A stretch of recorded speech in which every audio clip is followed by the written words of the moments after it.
വീണ്ടും വയനാട്ടിൽ കാട്ടാന ആക്രമണത്തിൽ മധ്യവയസ്കന് പരിക്ക്. ചേകാടി കുണ്ടുവാടി കോളനിയിലെ കാളനാണ് പരിക്കേറ്റത്. തൊടുപുഴ ഇല്ലിച്ചാരിയിൽ വീണ്ടും പുലി ഇറങ്ങി. കൊല്ലം നാഗമലയിൽ പുള്ളിപ്പുലിയെ ചത്ത നിലയിൽ കണ്ടെത്തി. പത്തനംതിട്ട കല്ലേലിയിൽ ജനവാസ മേഖലയിൽ കാട്ടാനക്കൂട്ടം ഇറങ്ങി. തൃശൂർ പാലിപ്പള്ളിയിൽ പുലി റോഡ് മുറിച്ചു കടക്കുന്ന ദൃശ്യങ്ങൾ 24-ന് കിട്ടി. വയനാട്ടിൽ കാട്ടാനാക്രമണത്തിൽ പരിക്കേറ്റ കാളൻ കോഴിക്കോട് മെഡിക്കൽ കോളേജിൽ ചികിത്സയിലാണ്. നട്ടെല്ലിനും വാരിയലിനുമാണ് പരുക്ക്. ഇടുക്കി ഇല്ലിച്ചാരിയിൽ ഇന്നലെയാണ് വീണ്ടും പുലി ഇറങ്ങിയത്. 2 മാസമായി പുലിയുടെ സാന്നിധ്യമുള്ള പ്രദേശമാണിത്. വനം വകുപ്പ് വീണ്ടും ഇവിടെ കൂട് സ്ഥാപിച്ചു.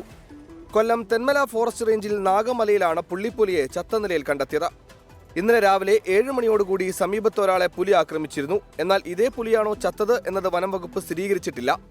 പുലി ചത്തതിൽ വനം വകുപ്പ് അന്വേഷണം തുടങ്ങി. പ്രദേശത്ത് വന്യമൃഗശല്യം രൂക്ഷമാണെന്നാണ് നാട്ടുകാരുടെ പരാതി.